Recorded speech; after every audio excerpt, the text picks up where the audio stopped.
interesting this week? Yeah, so this week, the big one, of course, is Tesla AI. And I think we'll dive into that and chat about, yeah, just what happened there. Obviously, people have heard maybe on their timelines, if you follow the AI space, Tesla had their AI day, as they call it.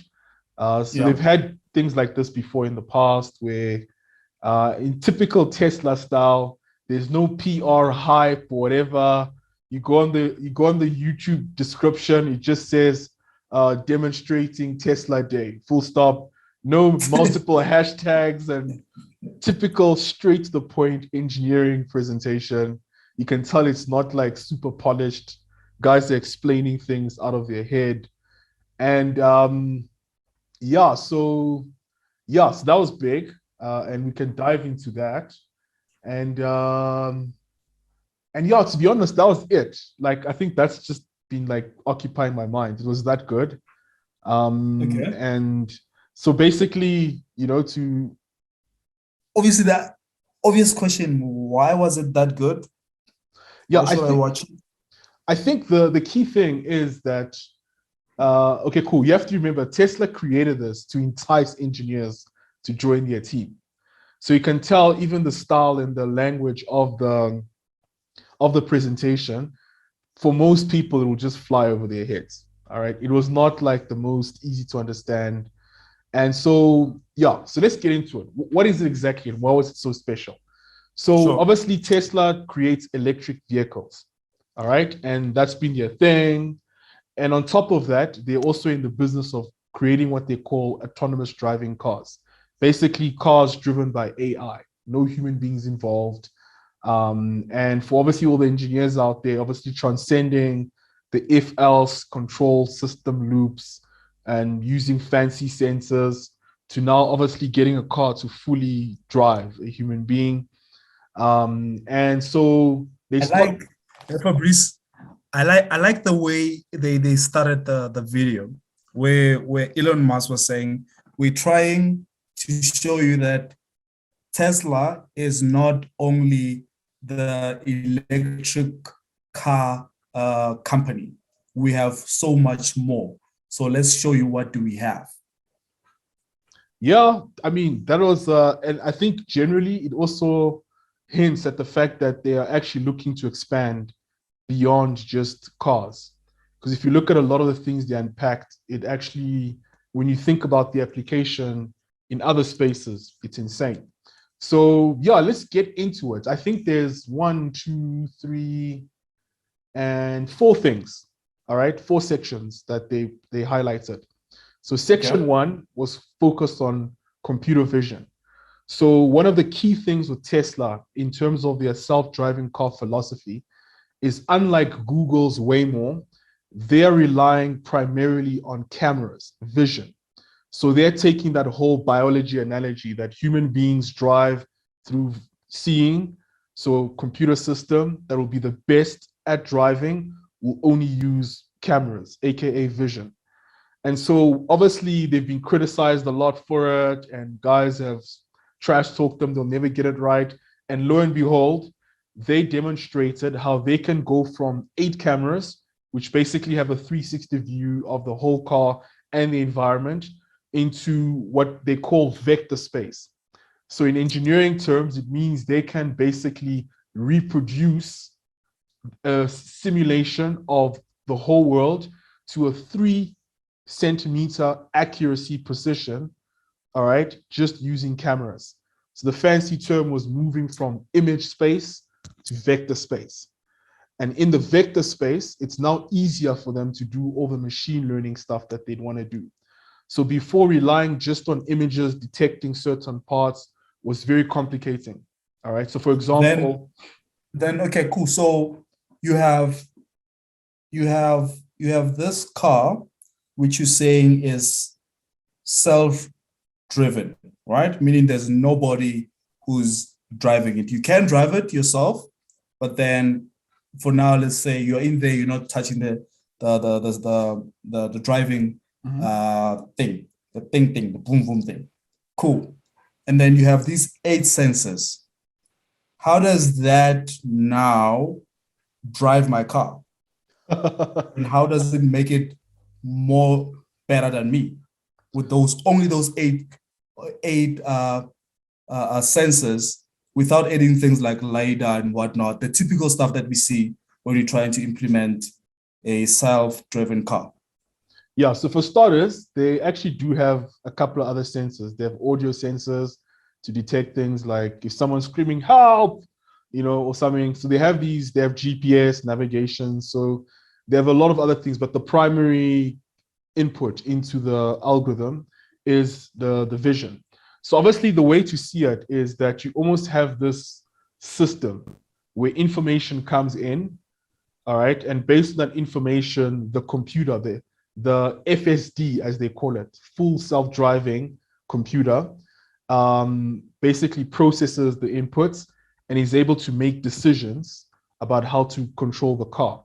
Now, why is that better than a human? Is that a critical thing is that we're, as a human, obviously we're smart, we learn things through image recognition, pattern recognition, whatever, but a computer is able to think of almost a million things within split seconds and make decisions more efficient, more effective than us. And we've seen that already in other places. So there are things that computers can do better than us, specifically when you're talking about efficiency. All right. So are you saying, so let me be dumb for now. Are you saying you have a human being driving, and then now for you to replace a human being, obviously, what's the role of a human being? Is to observe using the eyes, using the ears, using any other sensor that's in the body to steer this thing, right? Getting all the information, whether through light, through sound, whatever. Now we're replacing that with a machine that should do that and better, meaning there needs to be something in the car or around the car that will look at the environment, like the eyes, listen for any weird thing, have a sensor to do that as well, and many other things that a human can do and better. And then make decisions like the brain to steer this car in the right direction. On a simple term, that's how it works. Yes, definitely. And the key question is why? Why do we even want to do that? Accidents. So I guess it's one of the things about self-driving, which I always found was like when Google first started this thing, I think in 2009, I was always like, okay, self-driving is interesting, but it felt like not 2009, correction, 2008. There was a competition, 2008, that I think this what's his name? The guy who owns Udacity. He won it, and then Google hired him the following year, and then they did the self-driving car. I think now he's in competition with them somehow. But yeah, anyway. Yeah, because there's a lot of breakaways. I wouldn't be surprised if it's Aurora, because their leader broke out of Google to start their own thing. But okay, cool. 09, 08. Okay, cool. Long story short is, it's about dealing with accidents and obviously reducing accidents. Obviously, there's the comfort, efficiency, all that stuff. But that's the core problem being solved.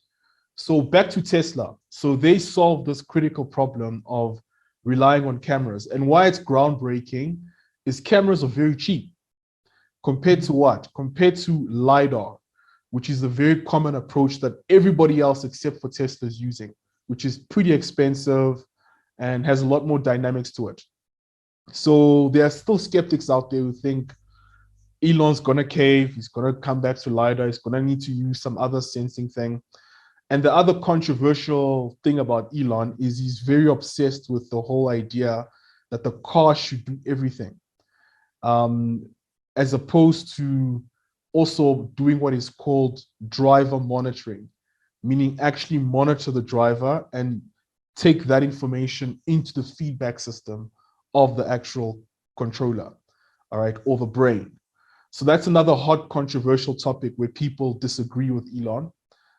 It's the vision only approach, and it's the obsession with just going full autonomy on the car and not this collaboration between monitoring the driver and the car, which is another layer of complexity that guys are looking into, is the whole human to machine interface vis-a-vis AI. All right, so back to the presentation. So they unlocked this whole vision system, which is amazing. And the whole amazing thing about it is just them walking you through all the problems that they saw and how they solved it, specifically with machine learning.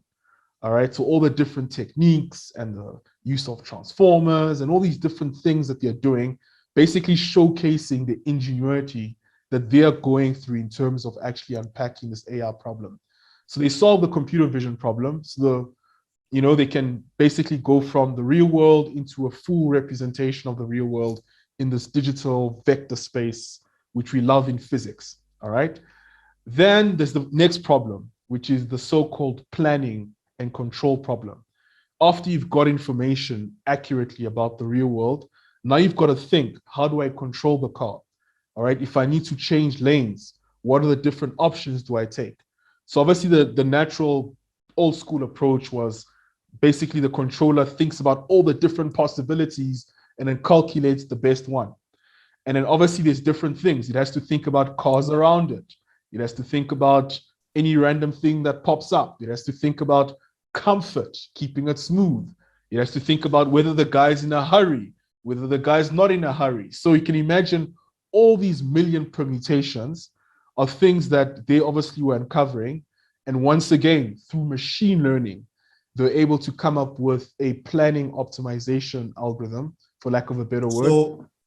So with those two, obviously most of the time the controller and the path optimization, they go together, right? Whether using Kalman filters for whatever, or using what do you call it? In this case, they use something like an MPC, a model prediction controller of some sort. So that's for the control side of things. Yeah, they use some version of it. Obviously, did they explain why MPC?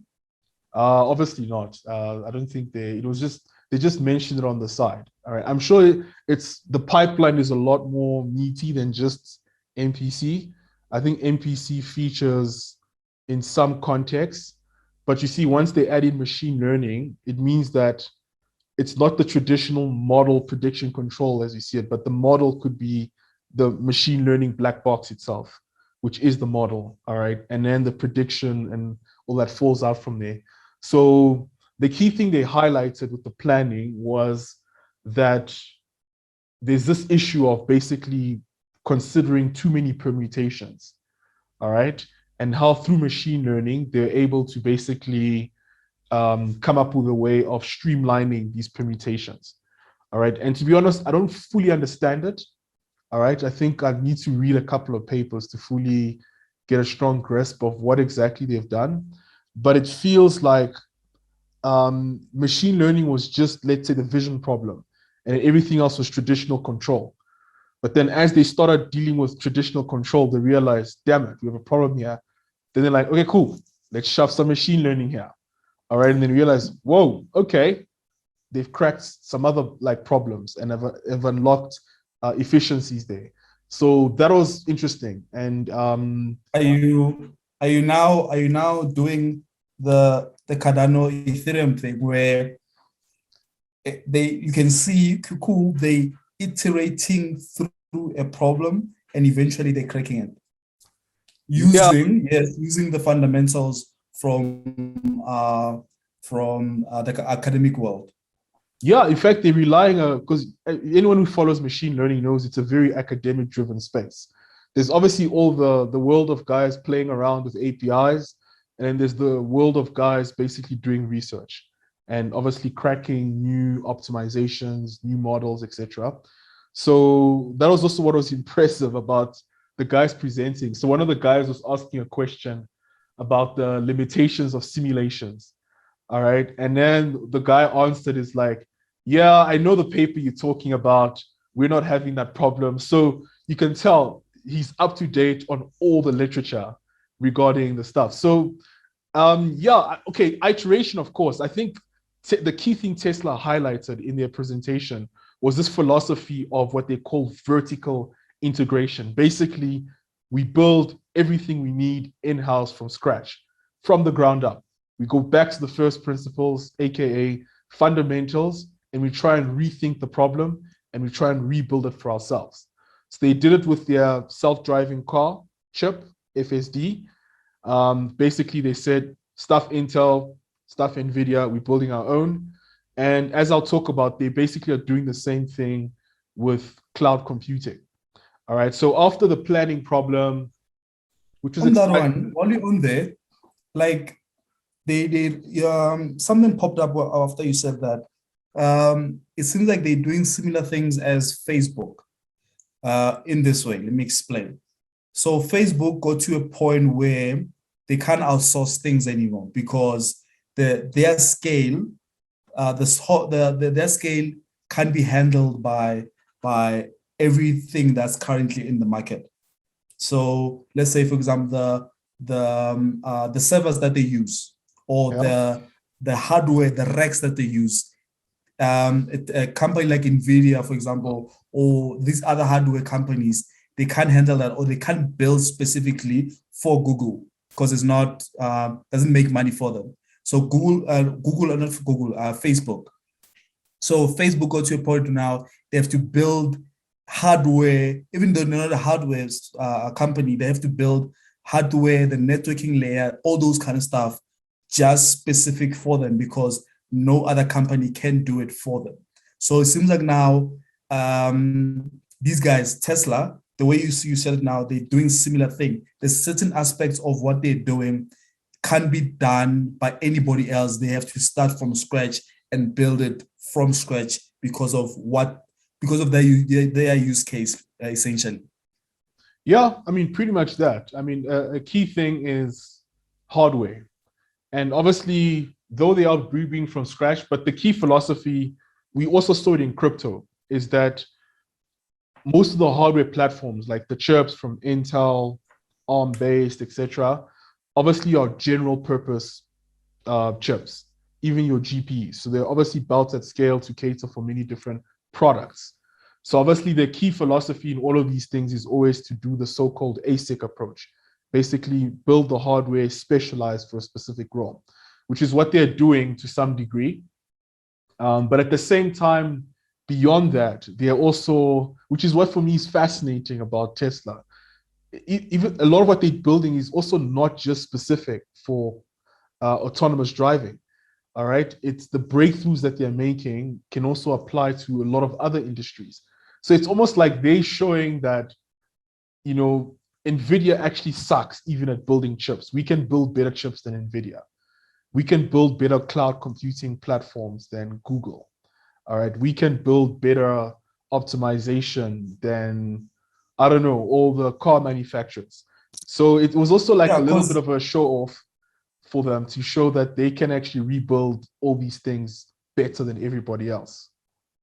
For me, I don't think so. It's just that once you try to optimize, you can see now that that's where the fundamentals matters when you're trying to optimize. Because when you're working with other people's APIs and other people's hardware, other people's third-party things that you can use, once you try to optimize that, it becomes a problem now. Because sometimes you can see that the black box you're working on doesn't allow you to. So you have to build from scratch yourself. Build a hardware or software layer or whatever that's specific for your use case most of the time. Yes, there could be bragging rights and whatnot, but then we see it a lot when you're trying to optimize something or you're trying to specialize in an area. Not true, of course. And obviously both can be true, that the journey was to specialize. But what's coming out is obviously more than just a specialized optimization for self-driving. So what's coming out is something that clearly can compete. So I mean, yeah, Tesla could easily roll out companies to compete with these guys if they wanted to. But obviously, there's more to it than just a good idea. So yeah, so they went from vision to controls and planning. And then they went into this interesting problem of simulation. All right. They basically showed their problem of how is it that all of this machine learning relies on data, and specifically data that needs to be labeled. All right. So for a lot of people, in terms of machine learning and why it works, is that if you give a computer 1 million examples of what a red robot looks like, a computer is able to build what is called a model such that anytime it encounters a red light, it's able to detect it and act on it. All right. So that's one of the key fundamentals of machine learning. It's the data, specifically data that you're able to label and tell the computer a million times, this is a red robot. This is a cat. Don't This lie, is a Fabrice. dog. Don't lie, Fabrice. Don't lie. Don't lie to the audience. What do you mean I'm lying to the audience? Don't lie to the audience. That's not the only one. That's one specific part of machine learning, which is the supervised. Okay, this is supervised, but it's the more, yes. It's the most And successful. Unsupervised. Nope, unsupervised doesn't use label data. So you can work with it. Obviously, there's also RL, reinforcement learning, story for another day, but then continue. Yeah, okay, fair enough. So there are different subsets, unsupervised, reinforcement, but clearly supervised is where the hot action is happening. It's where all the big results are happening. No. Specifically, it's debatable because we have the data.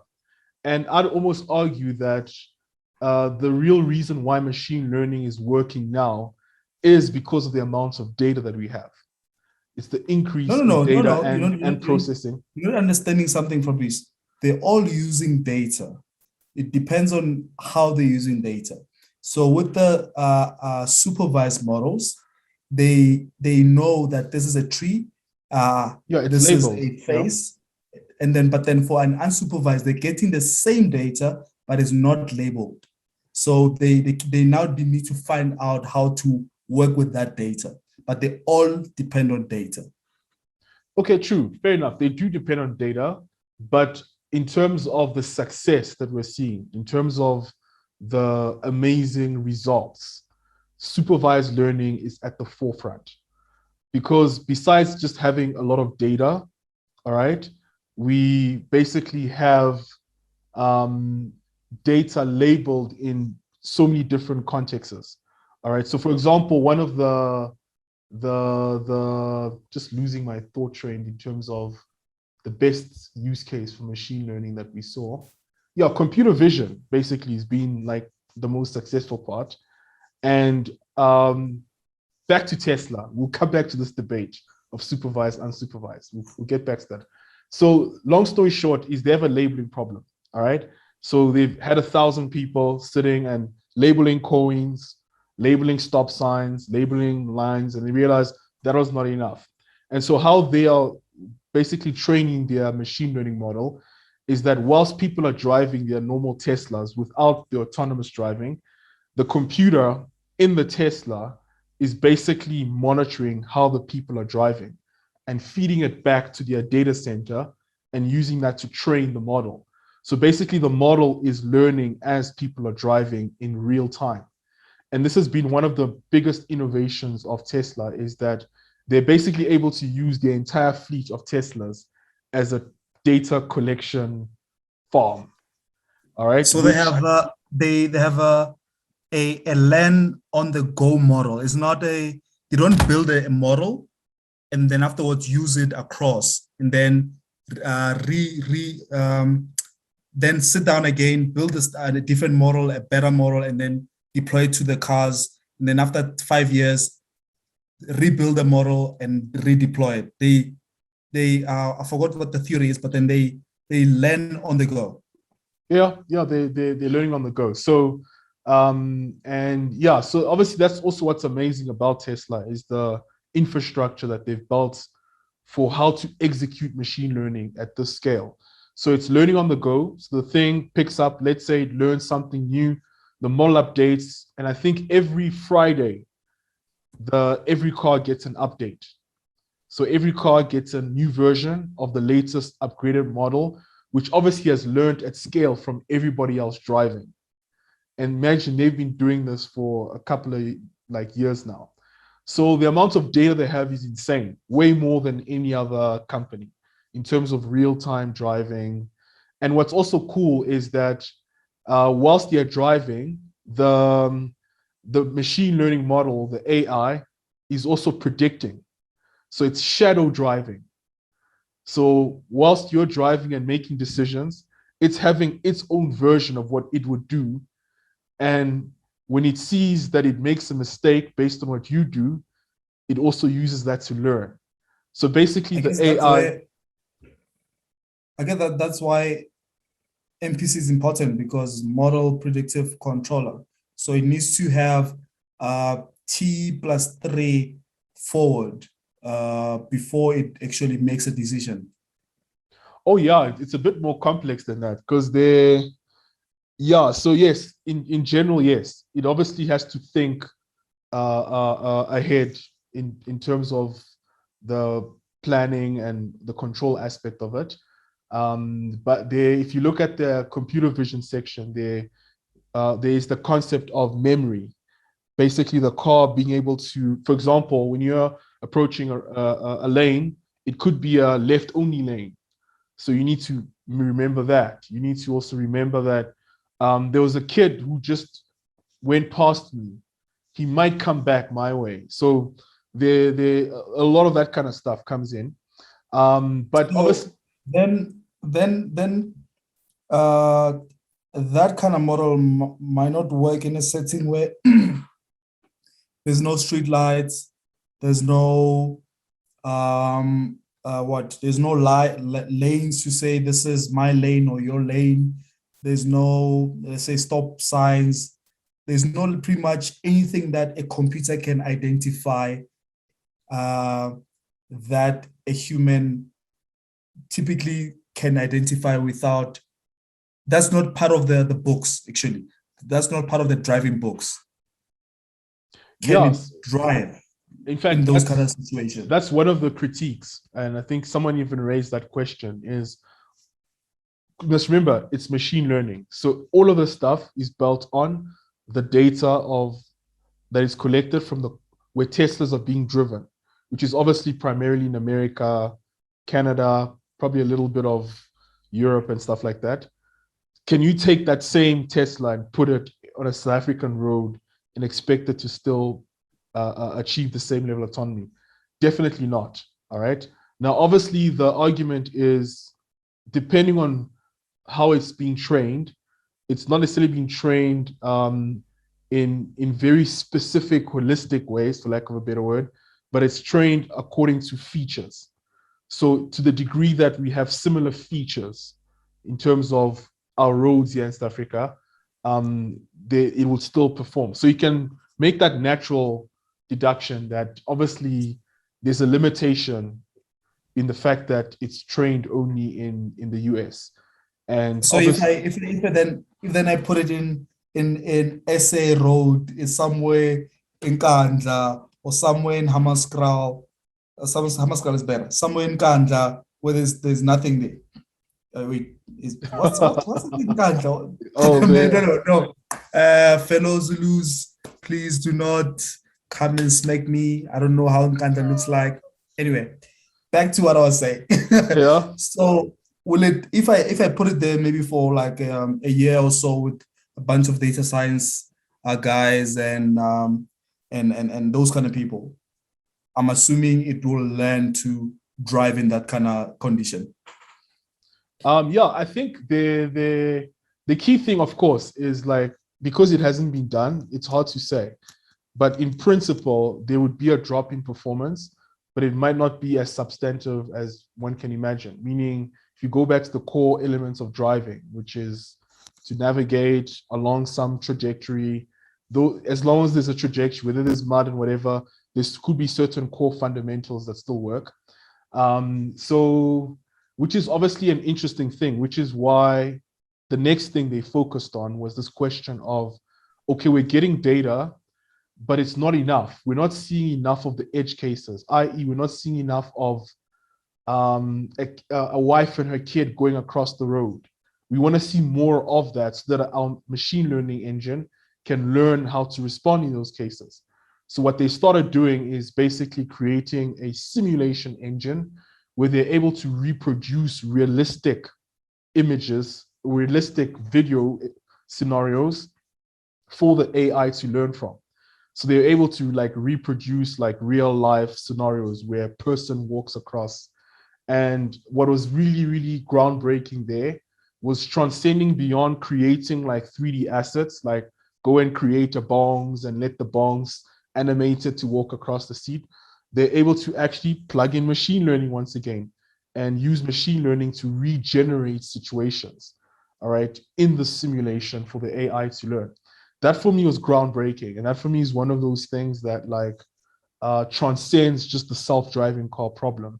And if they put that into another space or another industry, computer gaming, augmented reality, all of that jazz, it's insane. Just the possibility that you can now regenerate realistic 3D experiences using machine learning. And it's not something that's pre-built by like a 3D artist. All right. So that for me, you kind of go back in and just the how that happens. And we know obviously all these things, it's just vectors. It's just vectors in space. And the fact that you can train a model. So you're saying, I'm then saying I can create a game that creates itself while I'm playing it. Well, you could look at it that way. Yeah. A game that, for example, in the case of Tesla, they're using it specifically to reproduce edge cases. All right. So they can create a simulation or a game that can imagine all sorts of bad things that could happen and then put them there. So imagine a game that can predict your worst fears and make them real. All right. At least as far as I can understand it, it's probably a lot more complex and there's a lot more nuances to how they implement it, because they were very clear that they're only using it for edge cases and not necessarily to do a full replace reality with simulation, for example. They still want to use reality, aka real footage, to train stuff. So that was pretty much like, for me, yeah. What did they say that just for the legal footnote, or did they actually mean that? Well, no, I think they mean it because there are limitations. Because once again, the simulation approach, I think Waymo has probably done a lot more than them. The simulation approach is there. It's well known. In fact, Google spent a lot of time in the simulation approach, and there's this fitting problem. So basically, from experience, we now realize that models you train in simulation don't necessarily map to reality. So one of the things that Tesla was spearheaded, hence this real life, real time training data center approach, was the obsession with reality. So yeah, he made that clear. And yeah, so that was like cool. So that was like, so you had vision, planning and control, simulation. Then obviously there still was this problem of training capabilities, because you now have millions and millions of data and you need to now train your machine learning models, all right, using all this data and all these parameters. And one of the limitations in machine learning is the computing capabilities to train these complex things. And so hence they now brought in what they call Project Dojo, which was basically a project they started a few years back to basically build their own high performance machine learning training computer, or I guess in this case, it's more of a high performance computer. So it's like a whole data center essentially. All right. Even though it's not really a data center, it's more a computing center. All right. So it's an HPC. What's the difference? Well, the difference is the data center is focused on, though the term data implies it's mainly storage. All right. But I guess the difference is in, I guess, the focus of what's happening on the system. So you can have like AWS, which has like data centers, even though we know they're running cloud services, which include like databases and processing, virtual machines, clusters, all that stuff. And then you have dedicated high performance computing farms, which are a lot more focused on the high performance stuff. So you have like a lot of your researchers, like your physics guys, when they want to do like their simulations, CSIR is famous for that. They have their own HPC sensors. So there's a difference, all right? And I think it's the degree towards how much the farm is optimized for computing, essentially. All right. And so they basically redesigned the computing chip from the ground up versus what? Okay. Versus using, I think Google has their own kind of like infrastructure, but I think the main leaders is NVIDIA, all right, and their whole GPU lines and all the likes. So yeah, long story short, they redesigned everything from the ground up, had this amazing demonstration of how they went. Okay. Yeah. All right. Oh, shucks. Yeah, you just did Yes. a 90 degrees transformation. Um, Yeah. yeah.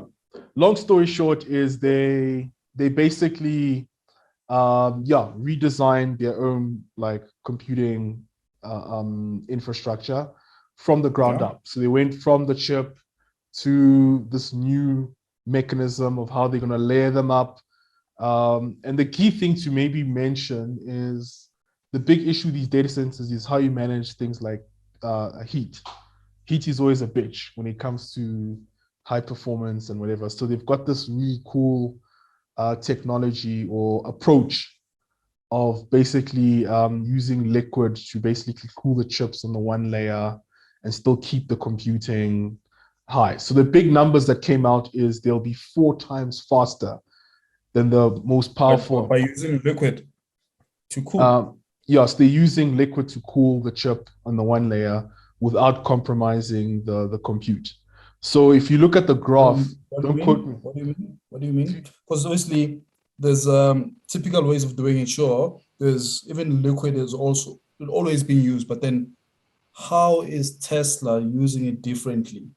Yeah, so it's in the architecture of the actual chip or the way the chips are laid out. So the way to look at it is like, think of it as like a Lego in like R2 space. So you've got like your one little chip unit, and then they're like stacking them up together.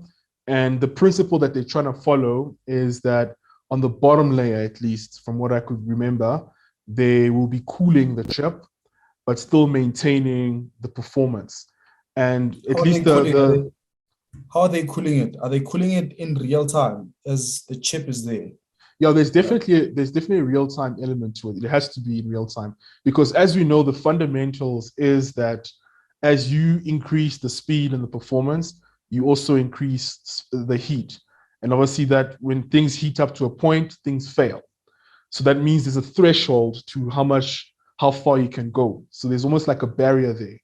So it means that one of the innovations they had to do was to push the computing at a higher notch and keep cooling it so that it doesn't fail at the traditional zones that all other, let's say, processors and whatever would fail. So and that's generally like a thing with all material science kind of like problems, is you always have this heat relationship that you want to maintain without the system fucking out.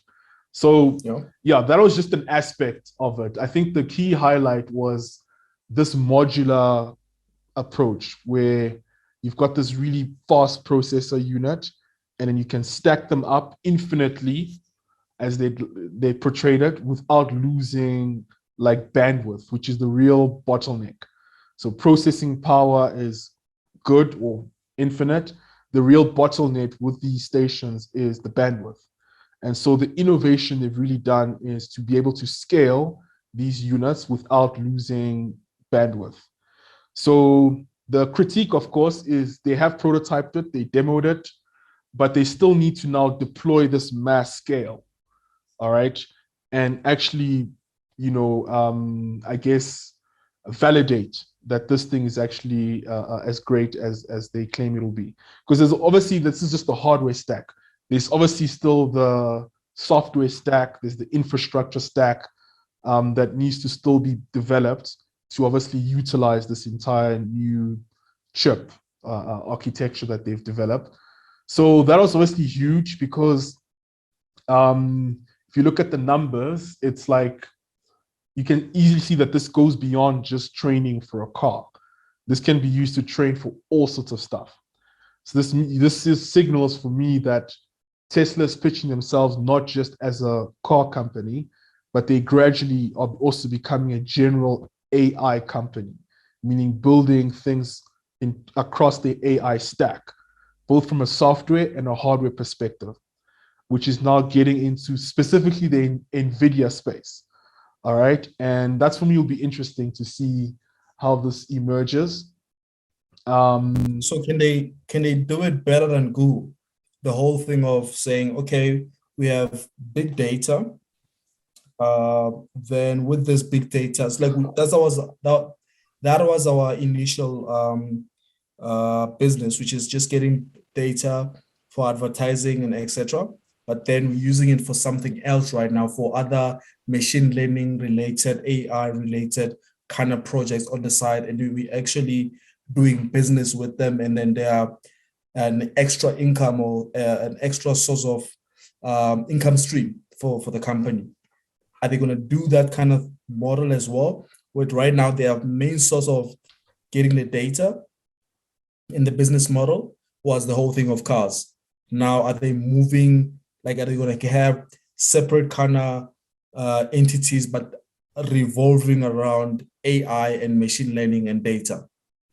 This is Elon, and you know how Elon works. He likes spin-offs. So this could easily, because for example, we know there's Tesla, but then there's a spin-off on just batteries. All right. So there's and we know even SolarX, a lot of it was revolving around the infrastructure towards getting the whole Teslas out. Not completely, but there was a component of that. So that's one scenario, and you can see them easily going there, because it's obvious that if you look at the breakthroughs they've made, they can be monetized even way beyond the car industry. All right. And that's where it'll be interesting to see. But then again, like a key caveat is they've made breakthroughs, but they still need to fully validate the stack. Hence, this was like an engineering porn, if you can call it that, because it was a way of showing engineers, this is what we've done, this is where we're going, come help us build the rest, essentially. And so Project Dojo, like, they still need to build out a proper data farm on this new Dojo chip.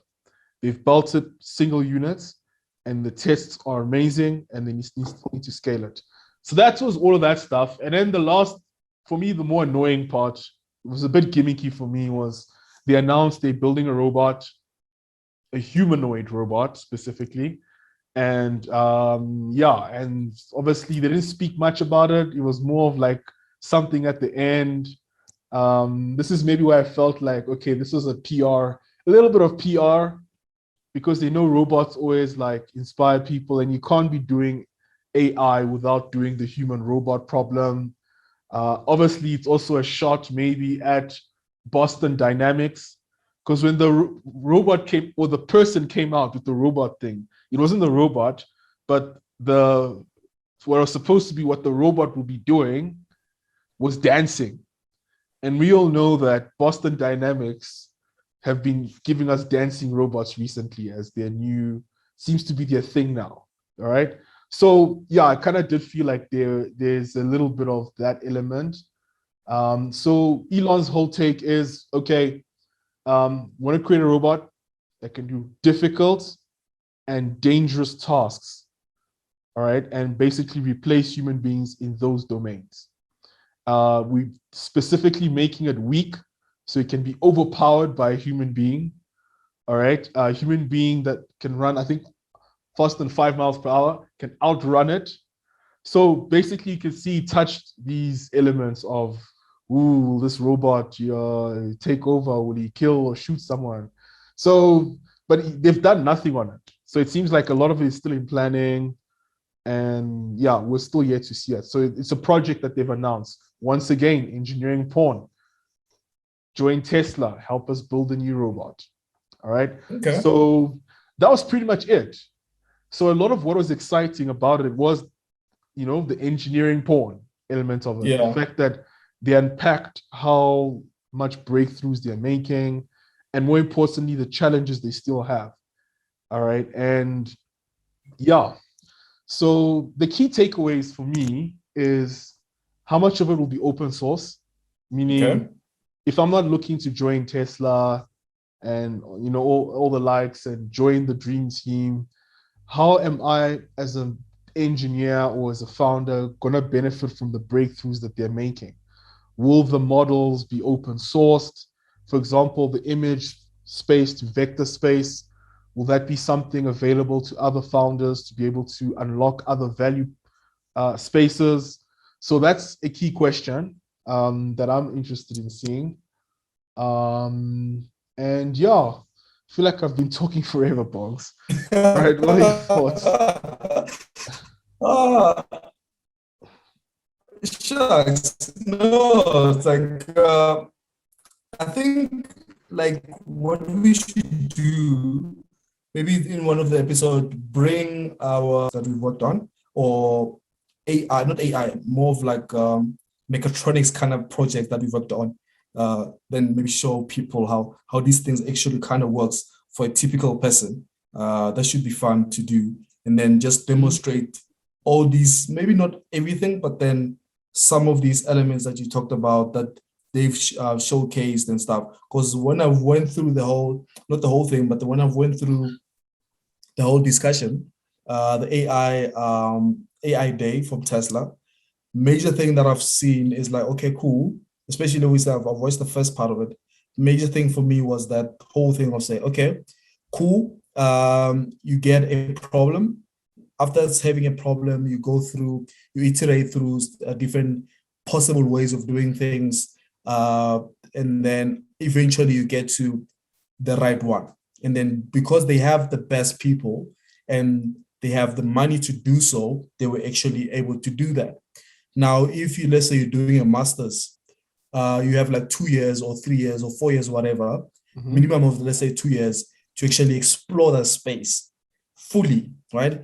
Let's say you're trying to, for a specific use case, of course, explore that space, build things, iterate and iterate, but then you're iterating using, obviously, your own, the way you think as an individual, your uniqueness, and adding on top of that, the literature that will support you to build that thing that you want to build.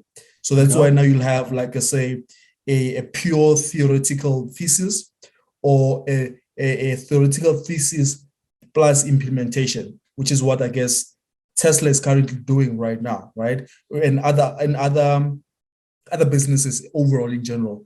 I would put back to Ethereum, I would put Ethereum in that kind of space as well, or this kind of blockchain space where they are more practical, but then they're being supported by the literature over 2 years. Like, if you look at all these projects, like let's say Casper or these the scaling project that they're doing Ethereum, they're getting all the data or they're getting all the theory from the literature side of things. That's what is being supported, but the implementation is through them. It's pretty much, how do I implement this theory in real life?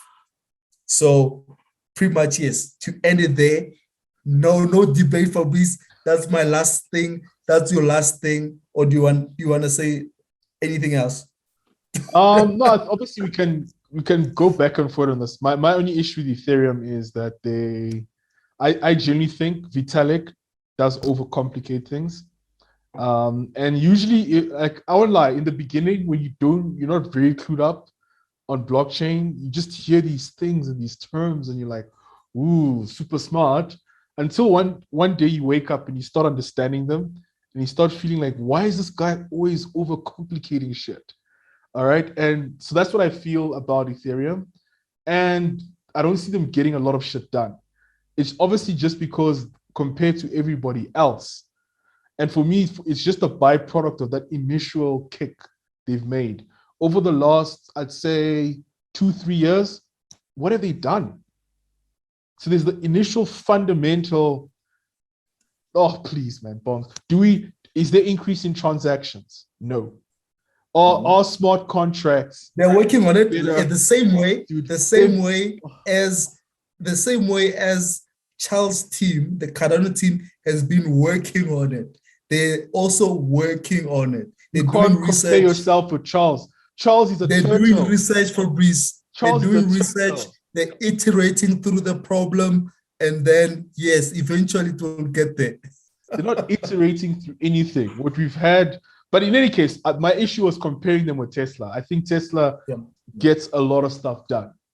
All right, and I think they almost like have like this full theory, full application, basically the holy grail of engineering.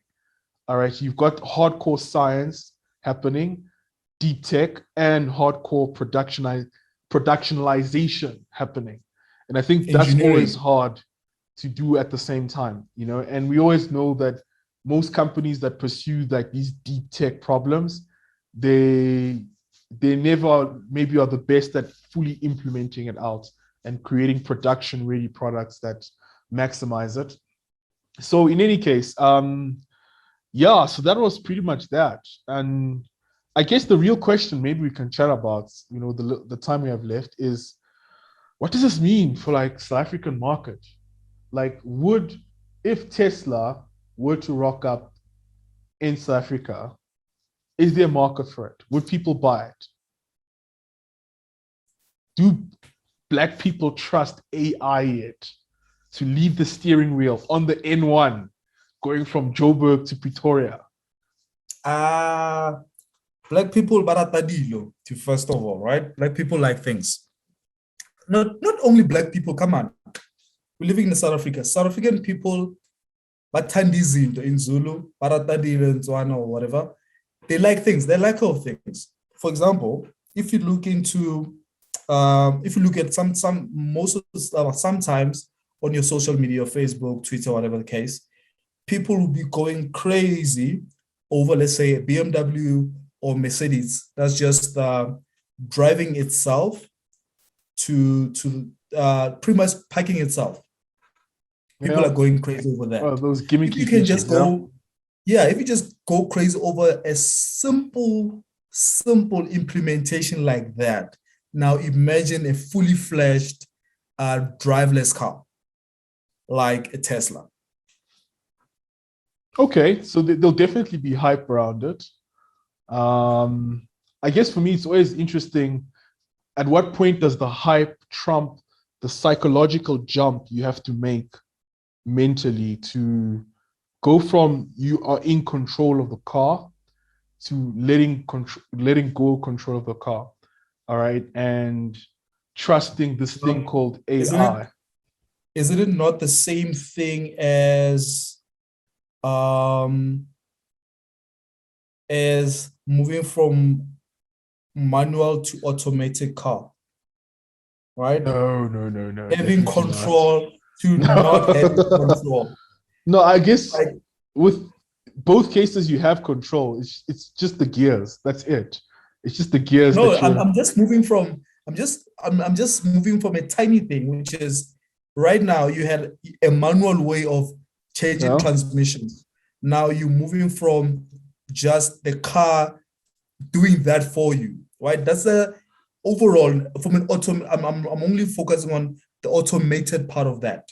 Okay. It's a small area, but only let's think about it from there. How do people transition from that to the other? Same thing with an old car with no control in it, no yawn control, no all these controls to make sure it doesn't topple over, those kind of stuff. Right now, people are more comfortable with that thing. So how did people move to that car to these cars of today? Well, I think in general, we know that human beings are able to transition and unlearn and relearn, but there is psychological barriers. Sometimes the jump can be too high, and it does take, like, besides taking time for people to get used to it and trusting it, there are people have to unlearn things, you know, and that's why we still have large parts of the population that stick to their tried and tested. Like, I know guys who like, I'll only do manual. A real car is only a manual car. All right. So you still have those sentiments. I think where the jump will be accelerated is the efficiency part. And that's when it became obvious that driving a car to get to work is 10 times faster than riding a horse. It's like, I think that accelerates the whole process too. All right. The utility value of it. All right. The fact that it's actually just better and easier. Then I think when it's still a luxury thing, I think there still is something there. And the reason I raise this topic is one of the problems, which I think Elon is not addressing, which is an issue in general, is the relationship between AI systems and human beings. When you are now automating away something that a human being had full control over. A classic example is studies have shown that when obviously you are, because today we have what they call autonomous driving level 2, where basically you can let it drive autonomously and you can take it over, all right, if you notice something happens. Now there's this problem where the more you let it drive, the less concentration you are applying on the road. You start relaxing, all right? You're not as sharp and attentive, all right? And so that means that there is this relationship psychologically between AI systems and human beings that needs to somehow be studied a little bit more so that we don't get the worst of two, all right? And we kind of like get a synergy between the two, all right? And that's where, for example, monitoring the driver helps. Like, for example, another cool project, which maybe we don't have time to talk about, but open driving. So they're trying to build an autonomous driving system that's open source. And they're quite impressive. They've got a whole product out there, and they've also been using the whole learning from people. What's distinct about them is that they allow you to basically integrate the AI into your existing car. So they have a list of models of cars that they basically have integrated with. And yeah, so you don't have to go buy a Tesla or anything. You can basically integrate the system. And one of the cool features that they focus on is this driver monitoring thing, all right? Monitoring the driver. So they have certain areas, for example, when you get into like a crowded area, lots of stop sign, school, kids, it forces the driver to take the wheel and start driving and paying attention. And then when it gets into like highways and stuff like that, it then suggests to the driver that he can take over and continue driving. Those kinds of mechanisms where you're now trying to walk that line between a human's in control and the AI is in control versus the AI is 100% in control. Just relax and enjoy the ride. Okay. All right, cool. But yeah, for now, I just want to get the data that supports, or not support, but the data that shows how long does it take for somebody to fully trust a driverless car? Because we know as human beings, like you said, we do adapt, right? You can get to a point, maybe if day one, you don't trust it. Day two, you trust it a little bit. Day three, day four, then maybe after the day 30, you're like, I'm going. I'm there. I'm just going to sleep at the back. The car's just going to drive. And then maybe it hits a car. We don't know. But then human being, we do that a lot. I just want to get that data to see how long does it take for human being to do that. Once we have that, maybe we can have this discussion. There's this crazy guy in San Francisco. He even made the news. So he's so in love with Teslas. He sounds like he's some rich guy. He buys Teslas and he just chills in the back and he lets it drive. And he's been arrested so many times. He's been banned from buying Teslas because of that shit. So he's just driving it on full autonomy all the time, everywhere. And then he was even caught on, I think there was a camera of him. It was on YouTube. So about how he loves Tesla, he loves Elon. So he's like a diehard. So you've got fanatics like that who somehow just trust the technology. But I guess back to the South Africa thing, it does just beg that question of, will Tesla even be the first?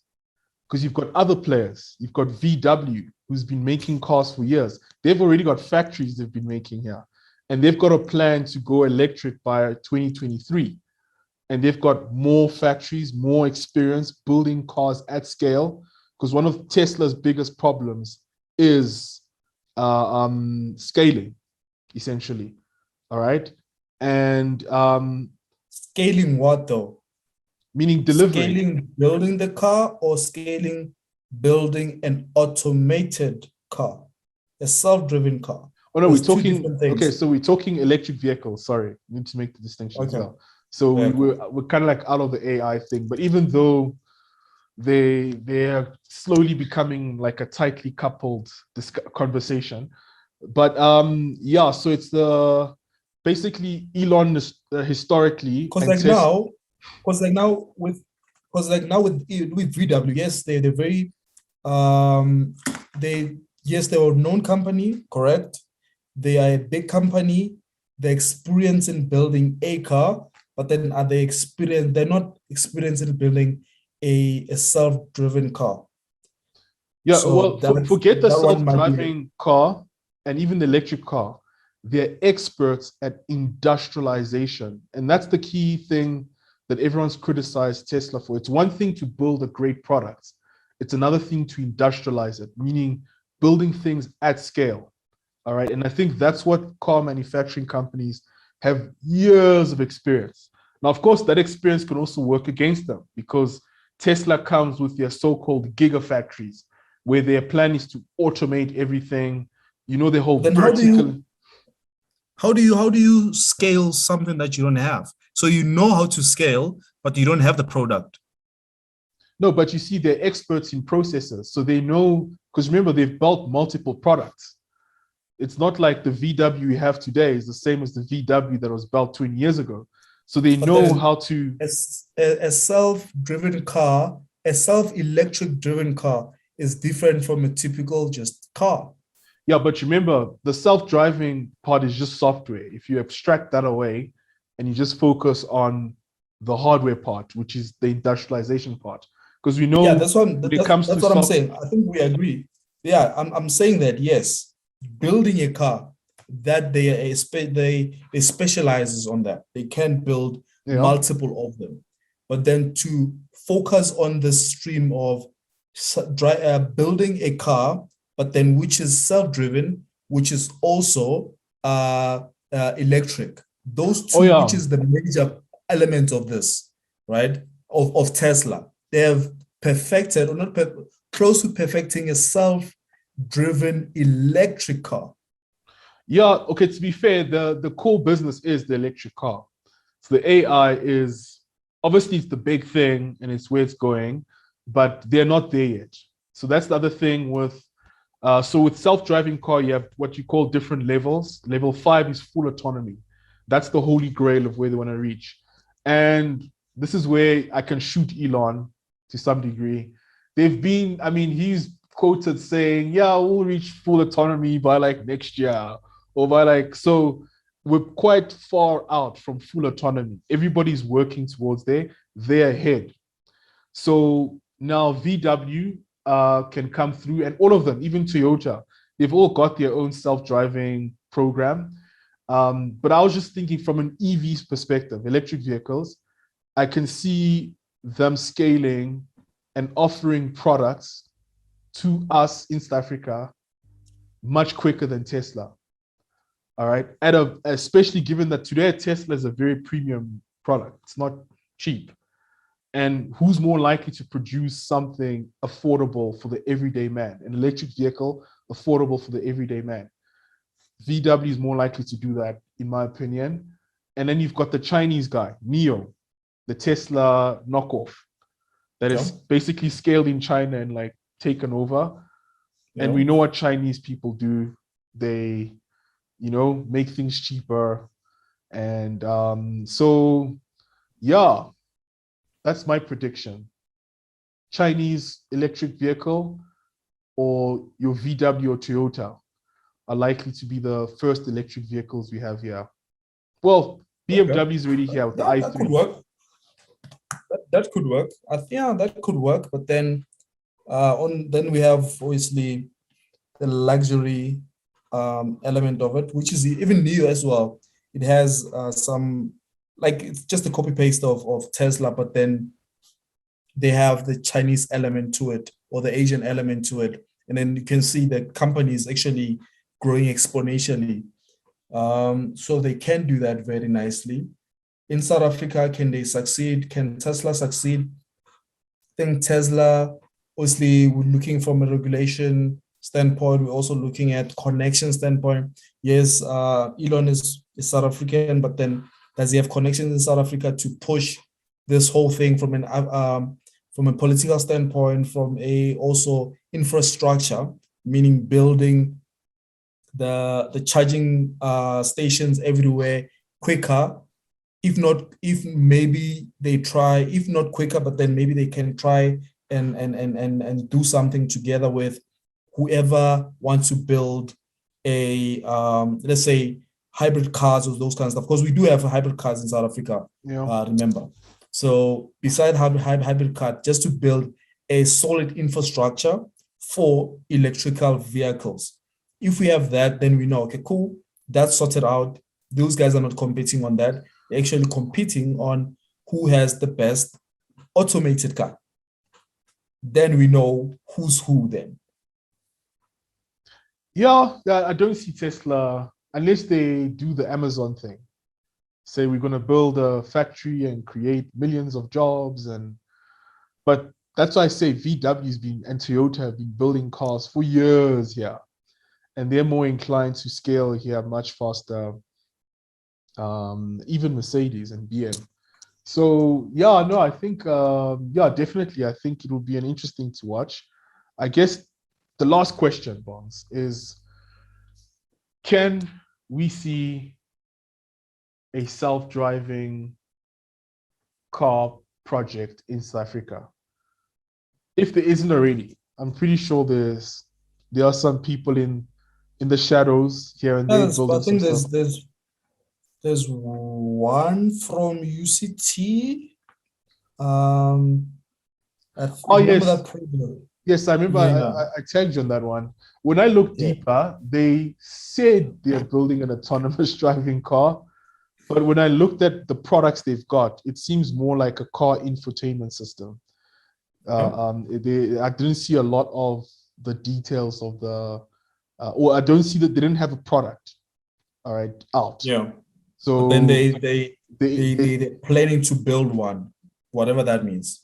Yeah. So that's actually Yeah. still cool. And there were a bunch of guys from CPUT partnering with UCT. All right. So it seems like there's a partnership there, which is always good. I've also heard of Danell, CSIR, having some kind of self-driving project. I wouldn't be surprised. I wouldn't put it past them. They probably are doing something there. But that would be exciting. I'd want to work for that. I think self-driving cars is probably the peak of mechatronics at this stage. Yeah, it's the industry to be in to some degree. Yeah. So yeah, SA, we just need to get the institution involved and partnering up with the private sector. Once we have those kind of stuff, then projects just start going boom, boom, boom, boom, boom, boom, boom, which is good. Good for good for business side of things, which is good for the academics, and also good for the practical engineering of those papers that those guys. Hey, I'm a practical engineer. You're trying to strawman me here, eh? But I mean, like, you need both, eh? Because one of the problems I see with industry is, it's like, and Tesla, I think, will struggle because when you have so many smart people who can get high-paying jobs across the economy, you need to pay them a lot to keep them solving these difficult problems. And obviously, one of the issues with Tesla is this work-life balance story. Apparently, obviously, they are pushed, and sure, they probably love it, and I'm sure all of us would probably love that too. But yeah, I think that's a problem to solve. Is how do you take your best, smartest people and keep them thinking about difficult problems Yeah, without and when those industries like academia, which are always focused on the difficult problems, aren't paying as well as the banks, all right, who pay you a lot of money as a mechatronic engineer to write if-else statements, all right. So that's a problem. That for me is like a problem that the government needs to solve by pumping more money. All right. They need to pay us more money to solve problems. Okay, Fabrice, let's end it there. So yeah, let's have more discussion next week. Same time, same place. Not same. Oh no, not same time. No, it's too late now. I wanna sleep.